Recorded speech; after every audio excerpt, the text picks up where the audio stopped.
First course, Caesar, prawns. Yeah. Followed by second course holding, filet, mid-rare, halibut. Hello, everyone. Welcome to another amazing pod, Late Night with Chefs, Truffle Boy and Doug reporting for duty. And tonight we have an amazing guest chef. Doug, introduced our guest chef of the evening, please. With pleasure. Hello, everybody. Thank you guys for joining us tonight. Tonight we have guest chef Daniel Nutty with us. Chef is out of Richmond, Virginia, and actually doing some pretty cool Italian classics out of a winery. How you doing tonight, Chef? Doing great. How about you guys? Doing good. Doing very well on this evening. Excited to be here another week. God bless. There's a lot of sure. Excited to get to know a little bit more about you, what you got going on down in Richmond, where you been, and all the good stuff. We're in here for a good time. I'm gonna kind of get this thing started. Chef, we're really excited to kind of start off with your background and what got you into this passionate, crazy love affair that we call the food industry. It goes back pretty far, man. I mean, my first job, I was a dishwasher when I was 13. I needed a job. There was a little diner called Nama's back where I grew up in Amelia, Virginia. They were hiring. I went in and, applied for dishwasher. Ended up being a prep cook, kind of rode that out throughout my high school career. And, I really enjoyed it, but at the time I wasn't sure if it was the place for me yet. I have a pretty big family history within the military, so for years I wanted to join the Navy, but I broke my hip when I was in like 8th grade, so that disqualified me from doing that. Oh wow! And I just kind of fell back on what I knew and what I actually what I loved, and that was cooking. Go ahead. I was going to ask, what were those early days of, so you said you started a little bit as a dishwasher and then moved into this prep position. Did that start with like little tasks here and here that they kind of entrusted you with, and then you had to sort of grow that relationship? Yeah, that's pretty much what it was. I was the young guy there. So, I'd finish washing, clear the dish pit out and all right, what's next? You know what I mean? And, next thing I'm pattying burgers and, making aioli and, cutting fries, blanching them and all that kind of stuff. So, I mean, for a diner, they did a lot of stuff from scratch. And, me growing up, we had I wouldn't quite call it a farm, but, we kind of took care of my father planted enough stuff to take care of, his own with, tomatoes, corn. We had chickens, we had hogs growing up. So, there was a lot of I don't want to call it, like you said, it's not farm to table, but we just kind of grew stuff and raised hogs and kind of took care of ourselves. And my father is really big into hunting as well, so I've always had a pretty good eye, pretty close to the source of where my food has came from, and that's something I've always really cherished, I guess. And something that's really predominant within Italian cuisine as well. It's at the end of the day, it's really weird how the two worlds kind of merge together. Like growing up in a rural country or county, here in Virginia, Amelia, and I make it all the way across the map, do my apprenticeship in Italy, and it's like it's not the same thing, but it's got the same feeling towards food. Right. It's you got your hands in the dirt, you're cleaning the guts out of the, the pig or the hog or the deer, rabbits, whatever it may be at the time. And, I've always had a pretty close relationship with my food. And I think that's what's kind of inspired me and, kind of fueled the fire the most, for the most part. Oh, that's an amazing way to get into it. I'm kind of interested, kind of growing up in that type of environment where, you grew your hogs and chickens and that. Were you guys very cautious about like waste and kind of utilizing every part of that animal that you guys grew? Yeah. So, I mean, for the most part, all the hogs, my father would work with, one of the local processing plants and, we would feed and take care of the pigs and, my father would take care of the slaughtering. And then we would go see the Mennonites, and they would actually like help us process it. It would mainly be like a ton of bacon, a ton of like breakfast sausages. We would do some pates and stuff as well. The chickens, they were mainly for eggs and stuff. We didn't like, have a chicken coop out back with, full of birds that we were plucking every night or nothing like that. You know what I'm saying? But we had the farm fresh eggs, we had the giant garden every summer. Lots of hunting, lots of fishing. So, like I said, just really, really, really close personal touch with the food. And, I feel like that really makes a difference. I feel like that's, where a lot of things are missing these days. You got your GMOs, you got your, all this modified shit within people's food. And, that's why, obesity is running rampant, diabetes, all these diseases, all of this stuff, shit that wouldn't be there if we just, were closer to our natural sources of food. And, I feel like that's somewhere we kind of need to take a step back to, you know what I mean? Or maybe take a step forward to, I guess it depends on how you want to look at it. But, I feel like that's something that we are direly missing in today's society for sure. Yeah, I love that, idea of being close to your food is something, that we are missing. I agree with you 100%. I think a lot of even culinarians sometimes forget, our chicken breast comes in processed. We don't get it on the bone. Typically it's skinless and it's in a 6-ounce portion for us. Right. Yeah. So it's grown to that size, right. Like Exactly. literally modified. Right. And so that sort of that natural of like, hey, this was once an animal, this was a whole bird that was actually taken off of a carcass and, broken down. Something desperately I see with young cooks is sort of realizing where food come from. So I think it's really cool that you cherish that from a young age. I think a lot of chefs probably listening, are thinking in their head with googly eyes at the fact that you kind of grew up on this farm. But, tell us a little bit about what's that like growing up on a farm. There's probably a lot of responsibilities and tasks that come with that. There definitely was, my dad put in me at a pretty young age, you got to pull your weight. You got to, you got to make ends meet, you got to do your thing. And, he taught me the value of, of $1 at a pretty young age. I'd have like a $5 allowance, but shit, I would have to work like 2 weeks to earn that $5, and this is like feeding chickens, weed eating, like our 15-acre property line, cutting the grass, watering the dogs, and, just a lot of, outdoorsy, kind of Discipline. Activities, I guess that, a lot of people really don't see, you know what I mean? Like just, tending to the chicken coop or, like, oh shit, well, they're out of water today, well, I usually water them on Thursday. Well, guess what? It's a living thing. You got to stop what the fuck you're doing and, take care of this animal that, you're raising for at the end of the day to nourish the, our family. And, like it was definitely something that, was pretty, was really prideful. It was never, like, you see all the videos online, all the PETA stuff with all of these, like crazy, chicken, the Tyson shit. And then, these crazy pig factories and, like all of this, like awful stuff. And, like that's where all of this horrible food stems from, is these, people who can't take the responsibility or the care to properly do things, because, they're so concerned with making that quick buck. And, as I said before, I guess it depends on the way you want to look at it. Is it taking a step back and doing things like we used to do, or is it, excuse me, taking a step forward and trying to do things better?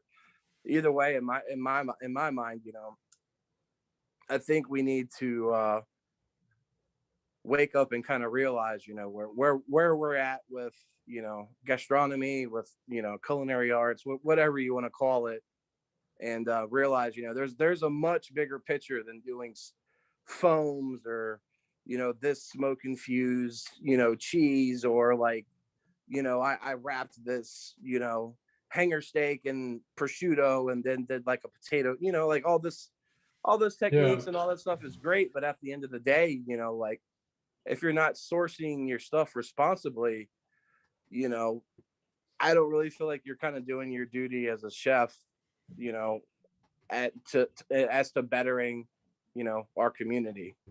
Yeah, I love the idea of talking about sustainability as chefs, as someone who tries to keep that in mind, even though doing, massive volume, 15 to $20,000 in revenue a night.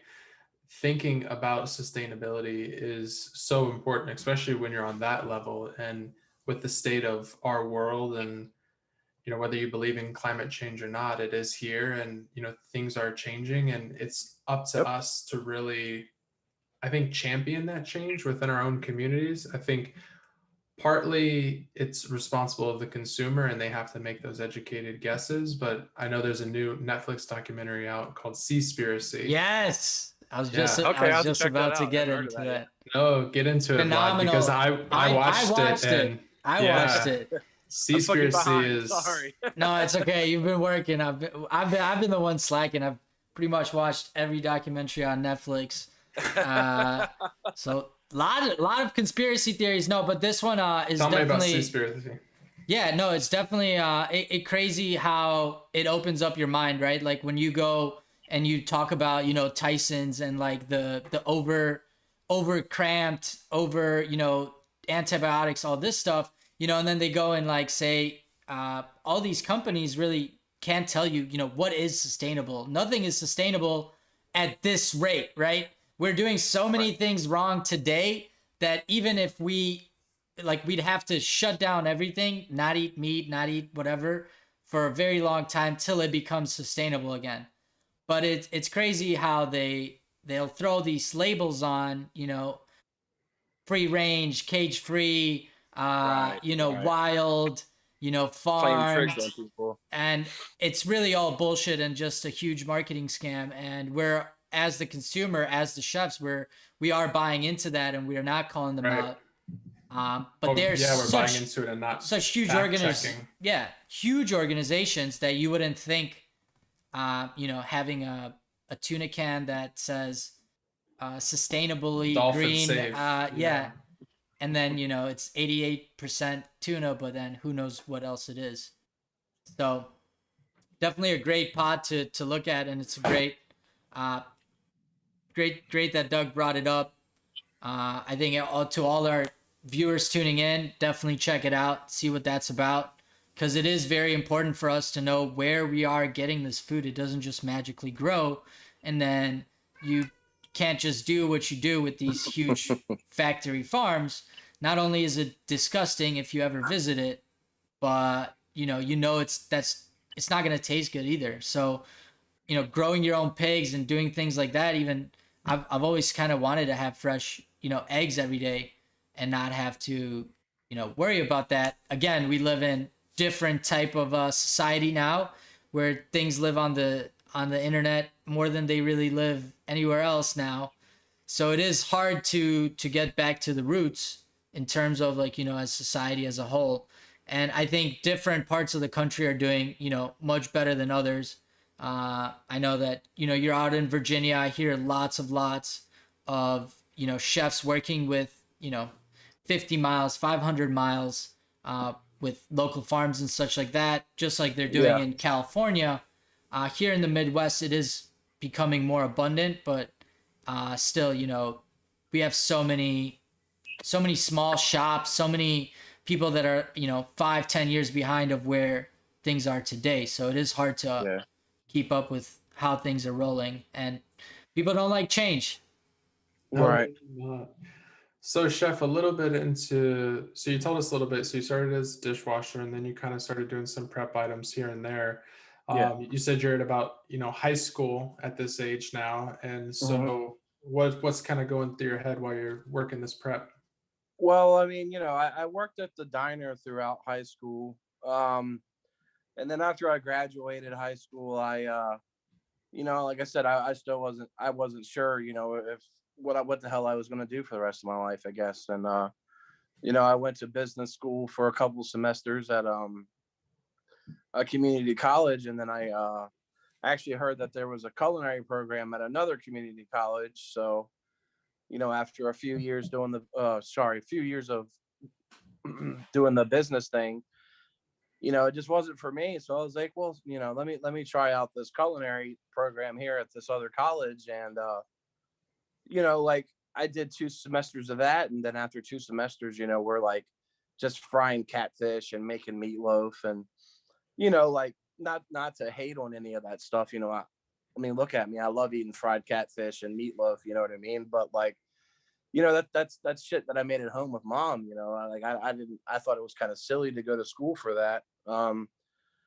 So, and I was actually working at Maggiano's Little Italy at the time. It's a fucking really high volume, corporate Italian restaurant. And that's where I got my first taste of of the rush, the high, the whatever you want to call it. Was this still at in Amelia, Virginia? This was in Richmond, then the capital. Oh, okay. The Maggiano's. They're actually still open today. They're like the third highest selling like Maggiano's in the whole country, like still right now. So that's like good Italian food in Richmond is like the Maggiano's. I mean, at least to the local crowd. That, Yeah. This was close to 20 years ago when I was working there. So, gotcha. Like it's your run of the mill Italian American. Your meatballs, your Alfredo, your whatever salad with gorgonzola, cheese and some bullshit vinaigrette. You know what I mean? But it was a good experience for the volume, for what we do in the restaurant industry. And I actually heard about the French Culinary Institute in Manhattan, and I looked into it. I looked into all the chefs that were deans at the time, and it had fucking Alain Sayac and Jacques Pepin, Jacques Torres. I mean, all of these dawns of French cuisine, basically, and I went and toured the school, and at the time you had to have a few years of industry experience to qualify to enter their program, and I had already had that under my belt. So they they offered me enrollment. I graduated back in, what was it, August 2010 is when I graduated from there. I did an apprenticeship when I was working in New York City as well. I helped open up a hotel when I lived there. And upon graduation, they were like, what's your goals? What do you want to do? And, it had always been a dream to go to Italy. That's where my mother's family's from. Like her parents actually migrated from there, back in the 50s. And, it was just a goal of mine, yeah. So I was going to say, so take us a little bit into that. So you're at Richmond, Virginia, and you transferred to, the French Institute in Manhattan. What's, how different is that culinary vibe? What does that look like in, 2009, 2010 in Manhattan, New York? What's the culinary scene? Man, it was, I like I said, I had been washing dishes, cooking, since I was, 13 until, I basically went into college. That's what I always did. And, everybody kind of gets that little cocky strut, like, oh yeah, I've been everywhere. I can do everything, and you're only like 21 years old. You get to Manhattan, that your shit definitely stinks. And, I learned a lot up there. I really did. The school that I went to, it was just a 6-month program. It wasn't like a bachelor's or anything, but I mean, we were cooking day one, we were making stocks, day two, we turned those stocks into soups. And, like it was definitely a really good experience for me. I mean, COVID unfortunately shut them down, which is real unfortunate, but it was definitely, I know culinary schools get a lot of slack for putting out weak chefs per se, but this school definitely stood behind what cooking really means. You know what I mean? Like actual cooking. 6 months versus 2 years. That's kind of like a express class almost. Yeah, it really was. And I was working full time at night, so I did 40 hours of school on my feet cooking every week, and then I would go work at the hotel, pushing out 400 or 500 covers every night there. And I mean, but that's what kind of seasoned me, you know what I mean? And after I finished school, they, or right before I finished school, my counselor was, asked me what I wanted to do. And that's when I brought up, hey, do you guys got any opportunities in Italy? Lo and behold, they did. They connected me with Chef Lorenzo Pellegrini. He is in Orvieto in Umbria in Italy. I spent about 8 months with him in 2012 to do my apprenticeship. And I would hands down say that's was the most integral point of my career. I don't think I learned more anywhere else than I did when I did my apprenticeship with Lorenzo. I mean, it was. Did you end up hitting the season of truffles when you were down there? Oh yeah, dude. We went truffle hunting like 3 times, and it was awesome. Like they had the dog, like you're trying to like wrestle the damn truffle out of his mouth. Like it was awesome, dude. Like we got to do that. I went to see Pompeii. We went to Parma to the Parmigiano Reggiano factory. I mean, dude, like we did some really cool stuff. Like Lorenzo definitely has some really, really solid ties. I saw like a knife maker company that goes back to like, don't quote me on this, but I mean, I don't know, something like BC or like it's in Scaparia in Italy. The company is called Saladini. But yeah, anyway, they do like hand forged knives. They make all their handles out of like olive wood or like other natural resources like horns and hoofs and stuff like that. Like really, really cool shit, man. Like Italy was and working for Lorenzo was definitely right. something. Kind of gave you all the ins as well and pointed you in the right directions with all his knowledge that he's accumulated. Exactly, because I mean, Italian food, it's every dish comes with a story, you know what I mean, and that's what makes Italian food much different than a lot of other cuisine. Like I mean, you have for instance, just the simple margarita pizza. I mean, it's named after Queen Margarita. A matriciana. That's an old dish that the shepherds would make, when they would be out in the fields for 3 or 4 days, because they'd have guanciale with them. They would have some of their pecorino cheese, the carbonara story. It's just like literally every dish comes with some sort of tale, and that's something that he definitely instilled on me, and something I'll cherish for forever basically. So sounds like that decision to kind of jump yourself to Manhattan and then to Italy, at that point in your career, you're full in, that this is what you want to do for the rest of your life, or you're still kind of trying to fill it out at that point? Oh no, I definitely knew for sure. I had to work and save for 2 years to go to Italy, man. I was a line cook. I mean, a plane ticket there was I took, so in Richmond we have this bus that takes you directly to Chinatown. At the time it was only $10 to get from Richmond to Chinatown, and then my plane ticket to go to Italy was $975. And paying rent and everything else while you're 21 years old, running around getting drunk with all your friends, that's a lot of money to try to save up. So after about a couple of years, like I said, I saved up, went over there, crushed it with Lorenzo, and learned a shit ton. I actually went back and saw him a couple of years ago again.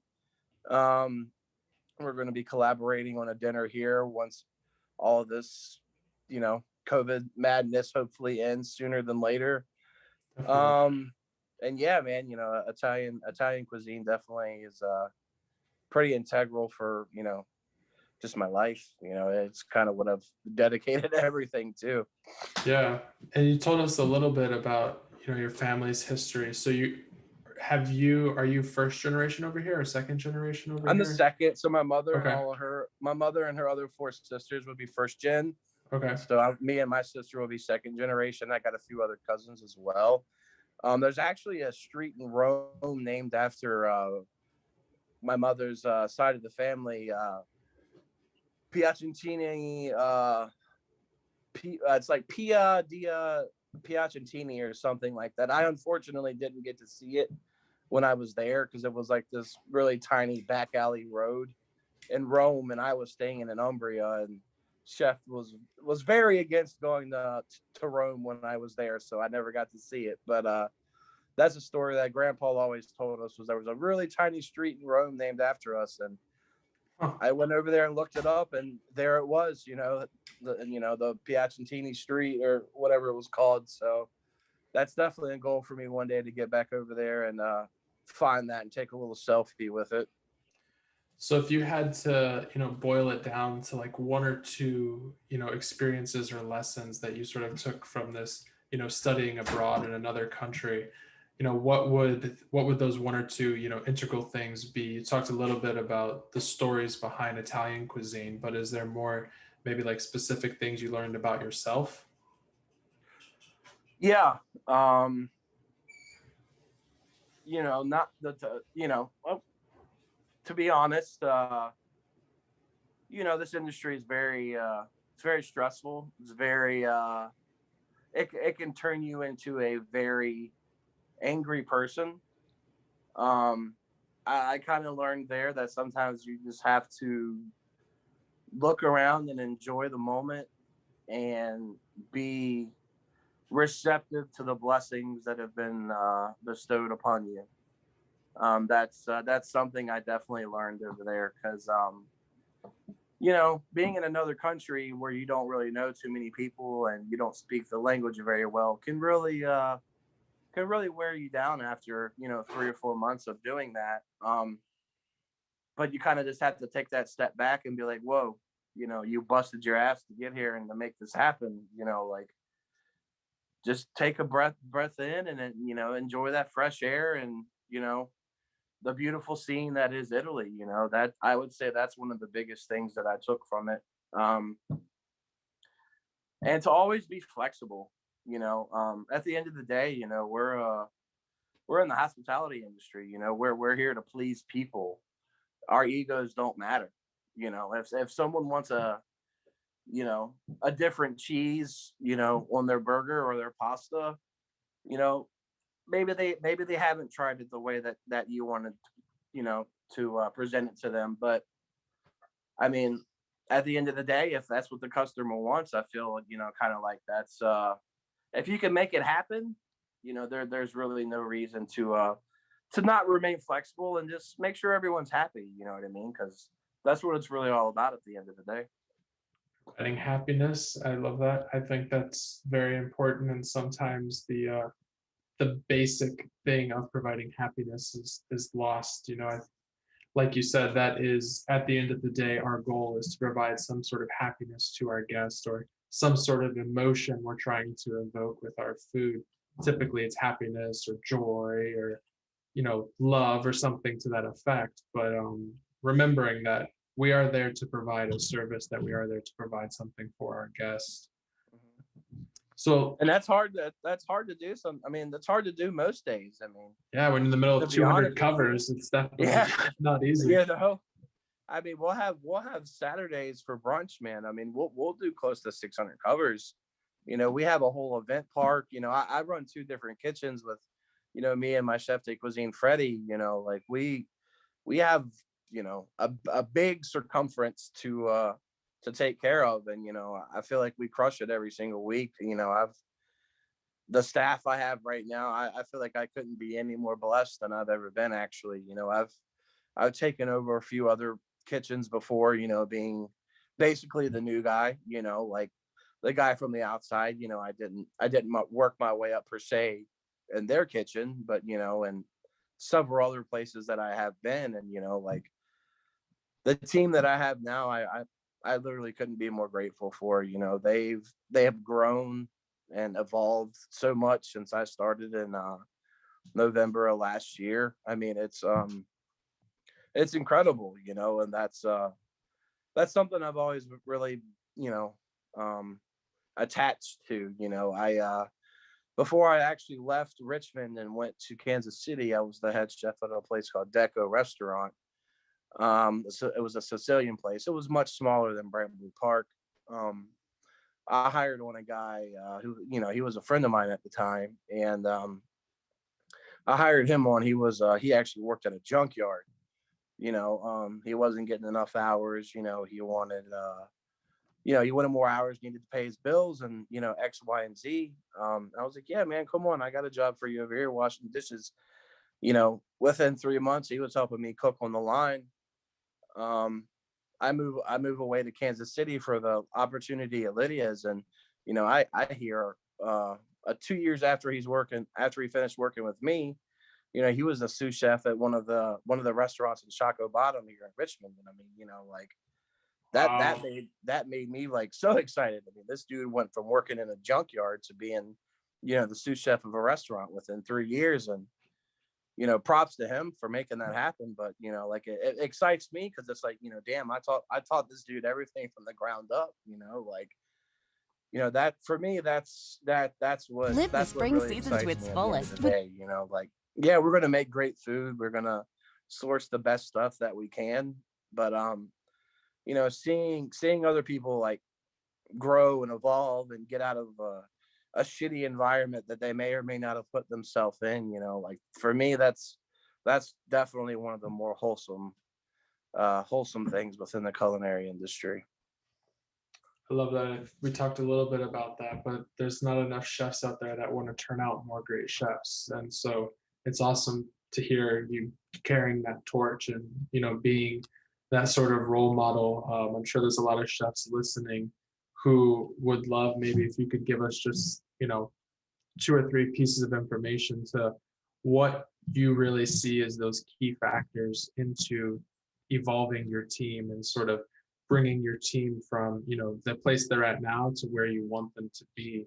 What are some of those factors in getting a team on board like that? Well, I mean, one of the first things, you have to be persistent. If it's one way, if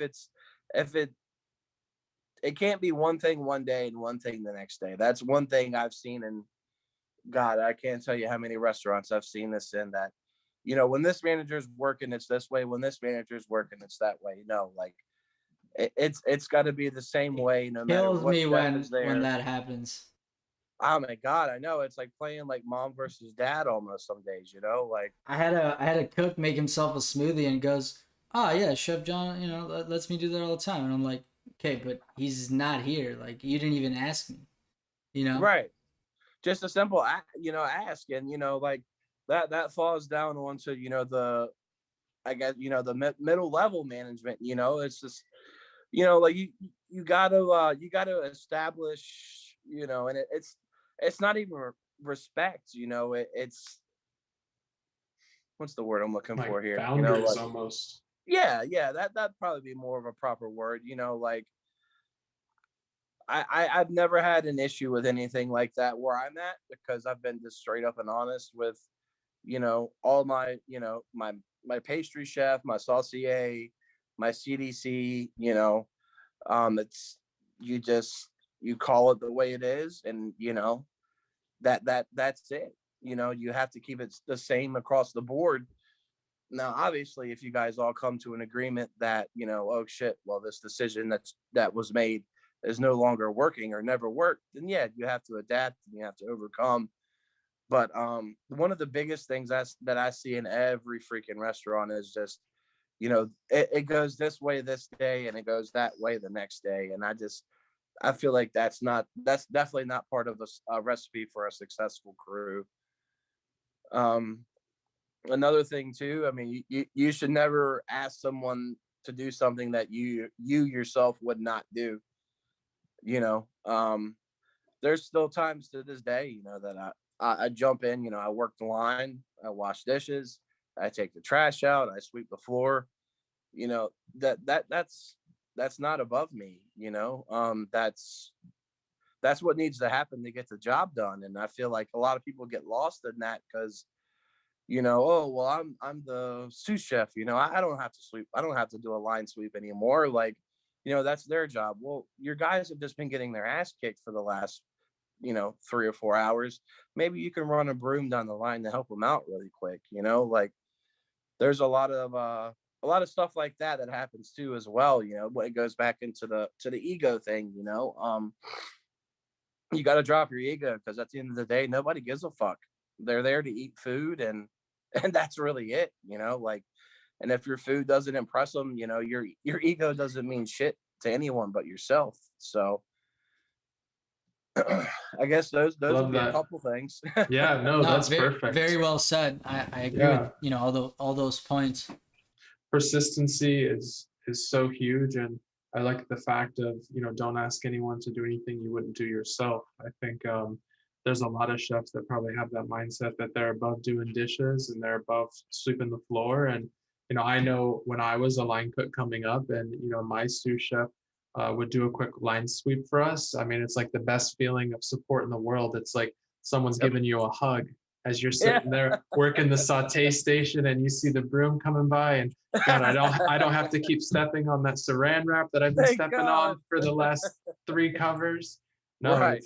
it's an awesome feeling, and it sort of builds that team, and like you said, kind of that feeling of everybody having each other's back, which is so crucial. Yeah. And that's what really matters, like, it's not the front versus the back. It's not that, like, at the end of the day, yeah, I have my crew's back over, everything else, but you can't fuel the fire again, with the front versus the back thing, because I just we all have our quarrels, our issues with whatever may happen during service. But I'm just going to go back to the same thing again. I mean, it's about pleasing and satisfying the customer. That sucks that Jimmy forgot to ring in that ticket, or maybe Frank didn't put the crab dip in the oven, or whatever the hell it might be. Cool, put it in the oven or ring in the ticket, and get the shit popping, because at the end of the day, that's really what it's all about. 100%. So taking us a little bit, so you came back from Italy, you have this crazy profound experience, you're probably excited more than ever to continue on this culinary path. Do you go back to Richmond? I know you said you were in Kansas City a little bit, so you went Richmond, Kansas City, and then back to Richmond. Yeah, that's pretty much the way it went. So I graduated school in 2010. I worked for a couple years here in Virginia at a French restaurant to save up for my apprenticeship in Italy. Funny enough. But after I got back from Italy, I knew that my focus was going to be strictly on Italian cuisine at that point, because after going there was so much I thought that I knew, but I definitely didn't. Being there, being in the country itself, it's an eye-opening experience, because that they seriously, the food is life for them. That's what a lot of people do there. They make olive oil, or they make balsamic vinegar, or they make guanciale, or they make sheep's milk cheese, or mozzarella. Like, that's literally like what they focus on for the entirety of their days. And like, to have that sort of dedication, to me, it says a lot, because you don't see that a lot these days. Definitely. And so when you took this job, for Bramley, did they kind of ask you to go in this Italian direction? Was it kind of already established as an Italian restaurant? It was not before I started. They wanted to do Italian food for a good while. It's just they unfortunately they had a leader in the kitchen. They had my chef de cuisine, Freddie. He helped open the place. He's been there since June of last year, when they actually opened to the public for the first time. But it was really hard, because no one really had the experiences that I did. Like, they were just kind of firing from the hip. They had just opened, COVID was happening. We have a giant event park there that I mean, we can seat upwards to 200 or 300 people at one time. Goodness. And at the same time, the main kitchen line was feeding all those people out in the park as well. So, like it was just, for lack of better words, it was just a little bit of a clusterfuck. They didn't really have a direction. They didn't really have a vision or a leader at the time to say, hey, this is what we're going to do, and this is how we're going to do it. And that was, the main thing that they wanted me to bring to the place. And, I definitely feel like I've done that, just because of the sheer fact that I've had people, kind of, complain that, we're not doing,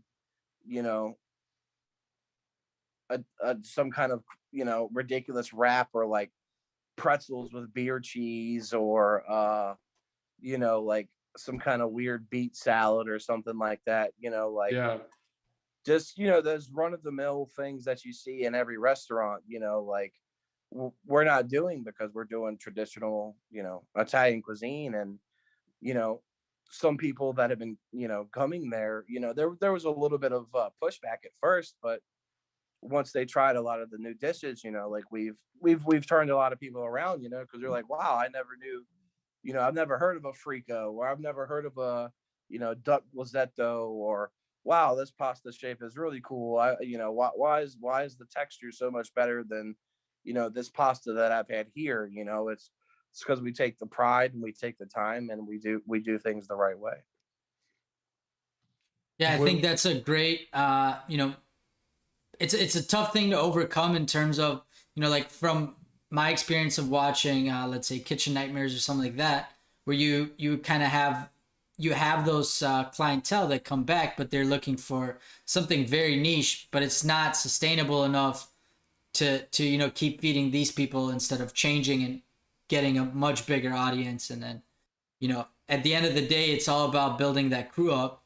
And I think, like from what I'm understanding is that, you came in and you gave everybody a purpose and a direction, and then that kind of unifies everybody, and then they know what they need to work with, what the expectations are. And that's really amazing to see and hear that as well. Thank you. I appreciate that. They definitely, like I said, everyone's kind of like, you know, huddled up to what I want to do. It's almost every day, hey chef, what are we doing today? Like, what's the plan for this wine dinner? What do we need to do? Or what do we need to get ready, for this event, a few days from now, like people come to me with ideas for stuff.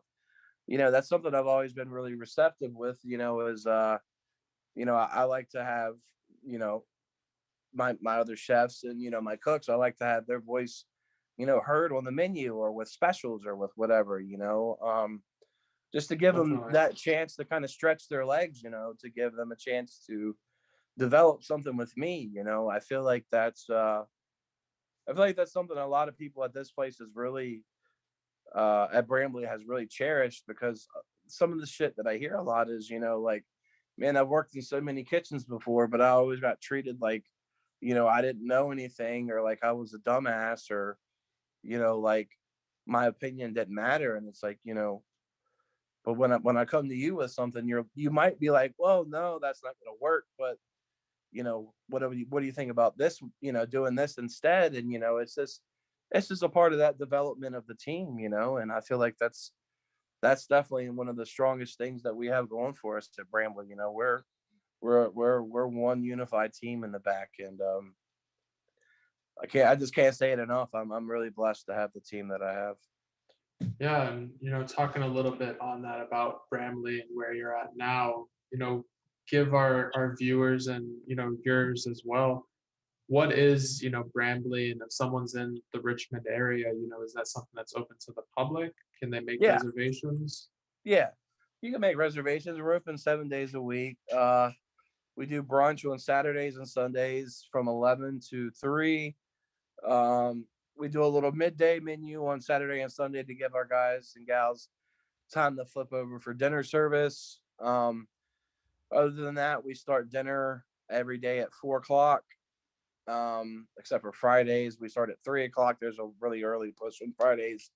So we started opening at 3. But yeah, I mean, we're open to the A public. 3 p.m. Friday push. I definitely have not heard of that before. Yeah, it's it's pretty weird, man. You know, that they come out and, you know, they enjoy that quick beverage before they take kids to soccer practice, I guess. You know, who am I to judge? Huh. And what is a midday menu? You said that this is like it's like a quick bites menu that you put as during transition time? Yeah, so it's something for just just during transition between brunch and dinner. It's really pizza heavy because pizza just goes from 12 to close on Okay. Saturday and Sunday. But we also offer some other small plates, some desserts. You know, just little things like that. I'm actually having an issue right now with sort of a difference between me and the revenue guys. They want to be open from 11 a.m. to 10 p.m. and I tell them, we got to have at least 2 hours. That 3 to 5 p.m. time slot is so crucial for Yeah, flip over. But working in a hotel industry, probably kind of like your wine industry as well. If people are there and they're yeah, enjoying the vineyards, just like if they're there enjoying the hotel, you got to have something for them to eat. So it's yep. a interesting concept, kind of doing like a hyper We get limited. we get 45 minutes. It's just enough time to dump out the pasta machine, clean it, and get it ready for dinner. Goodness. It's a pretty tight turnaround, but it's better than nothing. Yeah, I'd say so. So speaking a little bit before we let you go, Chef, how is Richmond, Virginia coping with COVID? How are spirits there? Is things kind of locking down, or stuff's a little bit more open? I mean, man, the governor's. I feel like he's trying to open things up.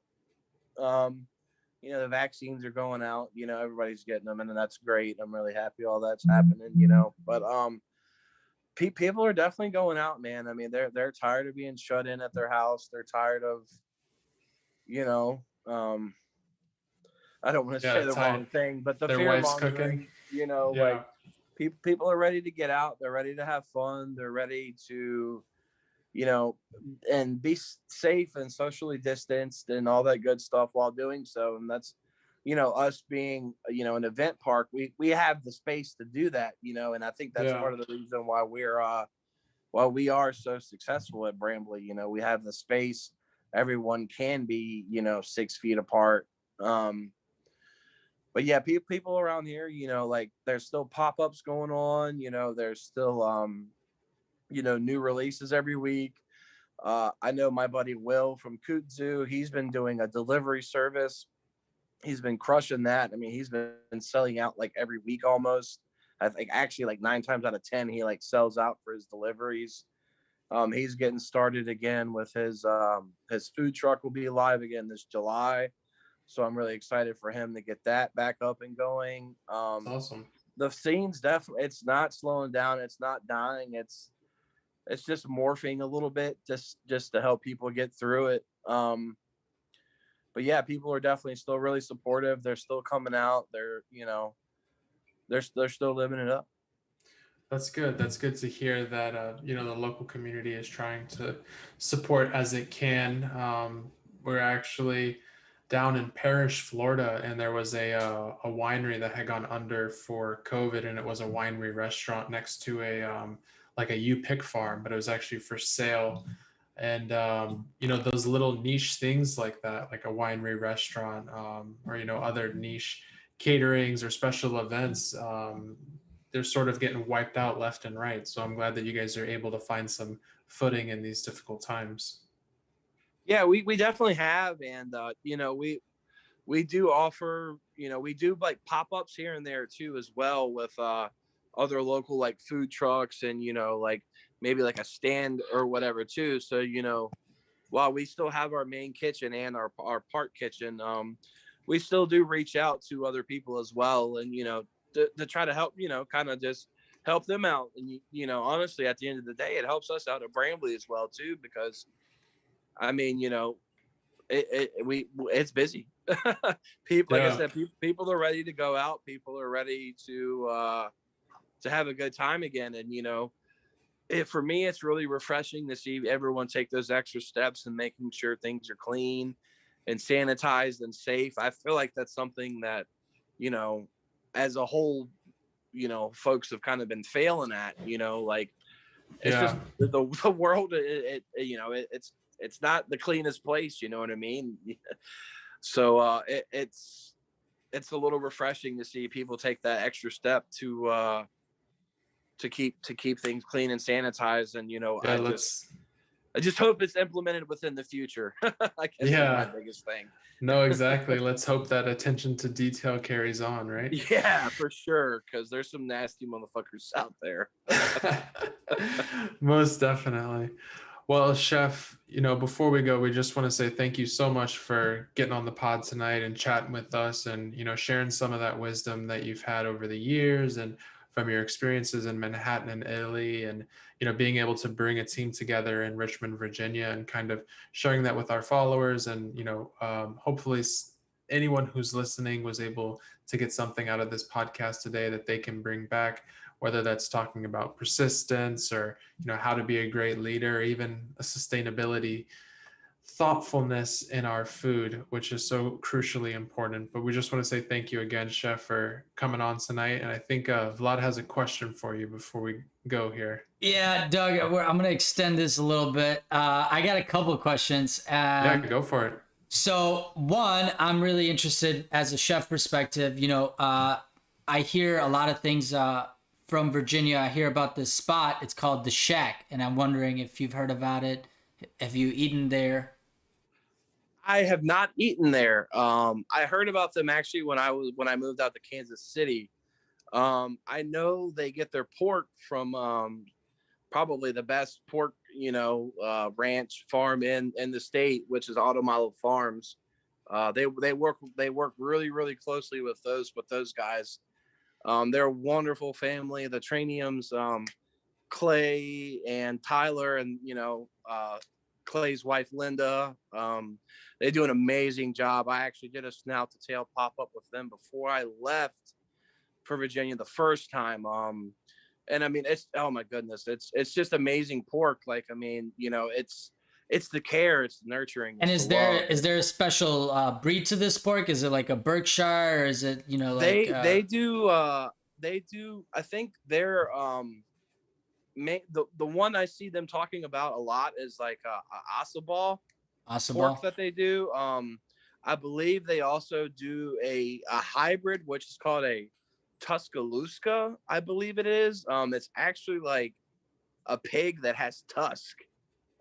They really go really far back into the heritage breeds. I'm sure they have some Berkshires as well. They have some fantastic products there.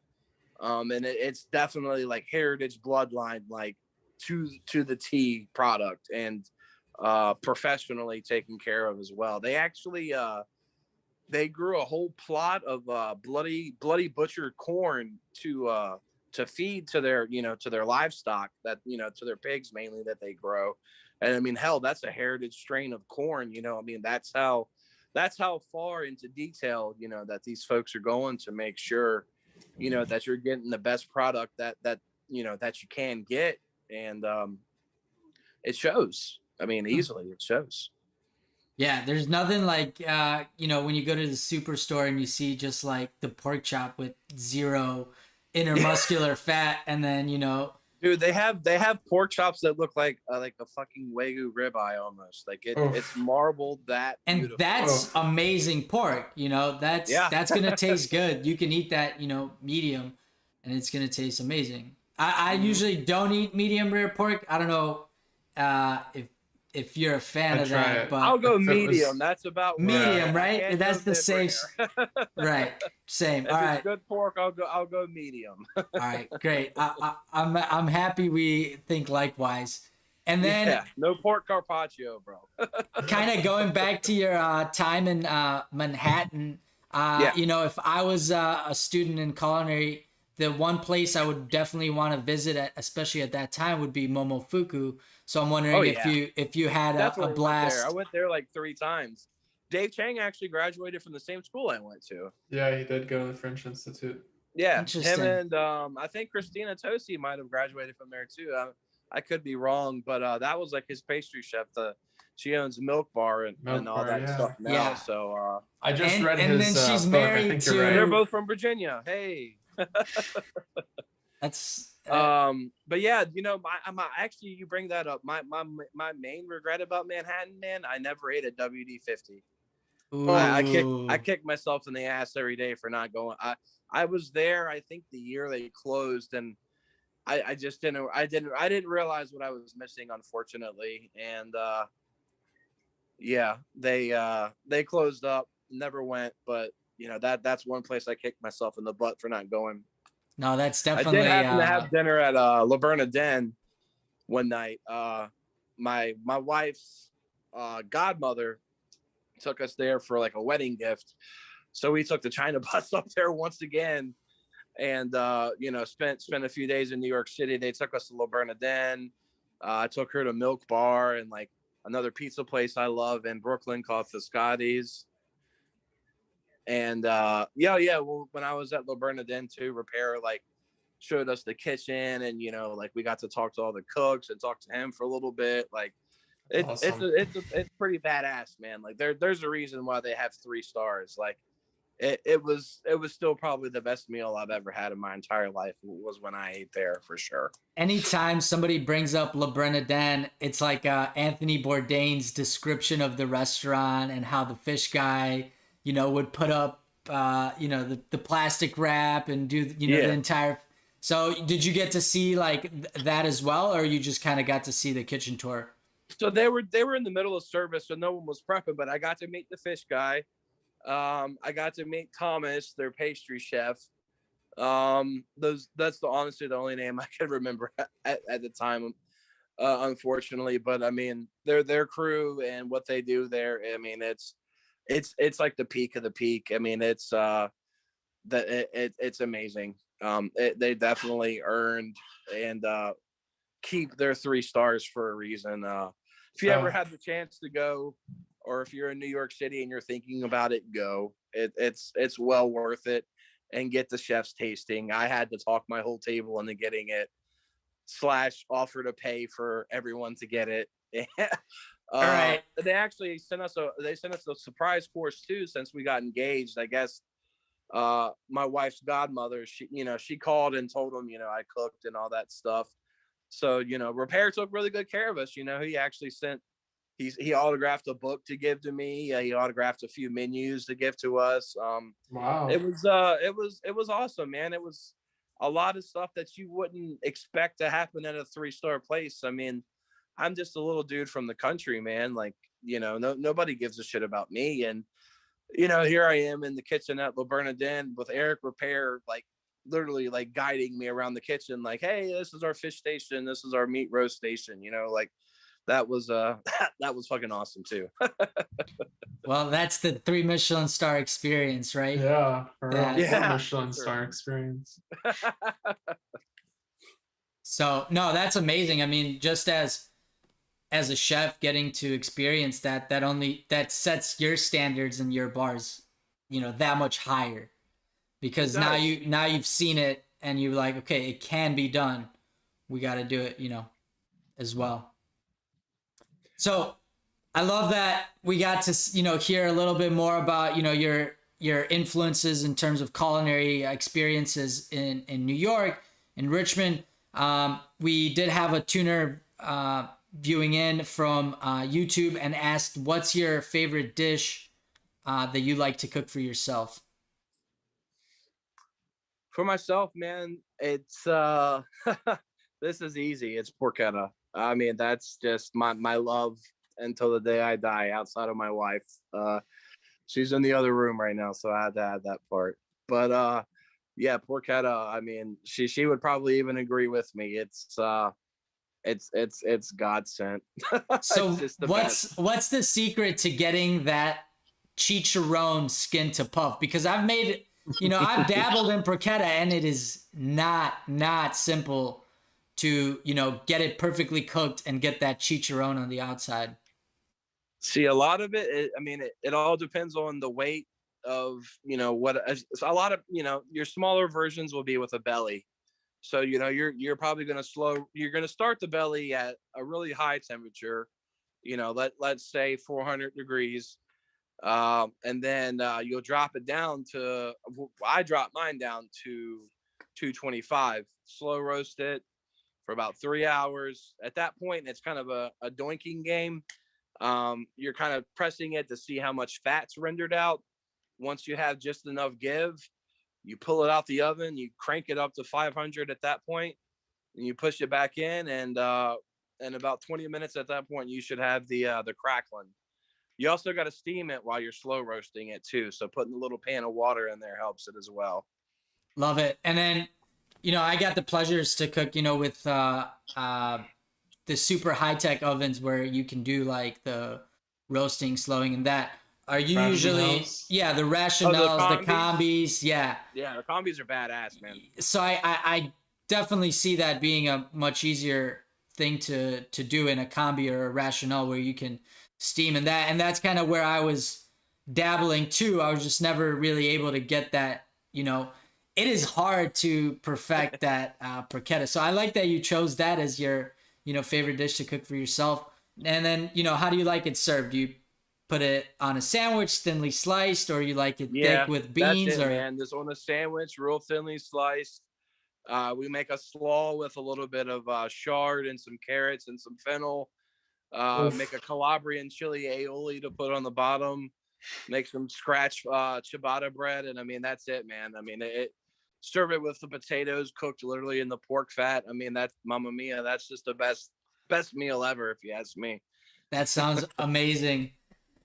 I'm getting on that bus. I'll be there. Gnocchi is a close second, though. I love making gnocchi and all the pasta. I mean, pasta obviously being, you know, Italian goes hand in hand, but I'm particularly pretty partial to making gnocchi. That's something I really enjoy making. So 2 things, gnocchis. Do you go, you know, russets, baked dry, peeled and riced, or what's your technique on that? Yep, that's it, buddy. Got it. Well, russets baked dry, like you said. You peel them up, run them through I actually use a food mill myself, not a ricer. Just mixed with flour, some eggs. If I'm flavoring it, you know, I add a little bit of spinach puree, or, you know, maybe some Parmigiano Reggiano, or, you know, smoked paprika, something like that. But, you know, it's just your basic, you know, gnocchi recipe. You know, 1 kilo of potatoes, 100 grams of flour, 3 eggs. That's it. That's all my secrets. Love it. No. So we have one more pasta, right? That's fine. Let them fly. What's your egg yolk pasta recipe? Let's say for a kilo or a pound, how many egg yolks do you usually like to add? Or do you just add egg yolks, or do you go egg yolks, egg white, egg yolks, egg whites, olive oil? If I'm doing just egg yolk pasta, like a tangerine, it's just straight up egg yolks. I don't put any whites in there. And it would be about 13 yolks to kilo of flour. Love it. But you gotta use good egg yolks, and you have to use a really high protein flour as well. I like to use Caputo a lot to make my pasta. Double zero. Yeah, I use the 00 when I make gnocchi. Actually, if I'm making like just a regular sfoglia, I just use their regular flour. But yeah, so 13 yolks to 1 kilo of flour would be that recipe. And, you know, a little pinch of salt, a few squeezes of olive oil, maybe some water to touch. Right. Because, you know, proteins in each flour are different, man. You know, that's what I tell all my guys at work. They're like, oh, what's this? There is no exact recipe. You got to touch it. You got to feel it. You got to put your hands in the dough. And, you know, that's the only way that's the way to tell, you know, that's true Italian cuisine. You know, you can't just say, oh, this is okay, I'm going to rip open this bag of Super Nuvola flour, throw it in the mixer with, you know, just a bottle of olive oil and, you know, just random amount of water. You know, you got to feel it. You got to touch it. You got to see where it's at, you know, and So I love That's that one of- that you brought up the blender or mixer into this. So I had the pleasure working for Giuseppe Tentori, who's obviously an Italian native, Yeah. and he's hands only on pasta, whatever we're making. And I'm always the guy that's trying to find a better way to, do whatever. So, I You was sound like like, my chef de cuisine. I was like, oh, we can take this, throw it in the blender. Throw it in the mixer. Yes. So no, I mean, we do at Brambly, we do several extruded pastas, just because that's the nature of our beast. I mean, we do a lot of rigatoni, we do a lot of lumache, so we do a radiatore as well. So, those are all extruded shapes. That's like one of my favorite shapes is the radiator, right? Yeah. It's Dude, radiatore. It's literally best. just translated to radiator. We actually serve that with our amatriciana sauce. So, we do a lot of those just for the pure sake of volume. But, if me and Freddie, if we're making handmade pasta, we make it by hand. We don't put, even when we're making the dough, we don't mix it up in the mixer. Because it's just that extra stress added to the dough. It messes it up, and you don't have that really silky smooth kind of texture you get when you hand make the pasta. So I mean, that's the biggest difference with it. You just got to do it like Nona did. I love that. I learned the hard way when I made a batch for Chef and put it in the cooler, and it was too dry. So what had happened is it, I guess, overmixed, and the flour absorbed more moisture. And I guess when you do need it, you add, like, there's different things happening, right? So I always want to ask, a person that's cooking Italian food, if that's a no-no. And I like that. It's a no-no for that particular. See, when I'm kneading, I actually use semolina flour instead of regular AP or double O, because those flours will actually pull more moisture out.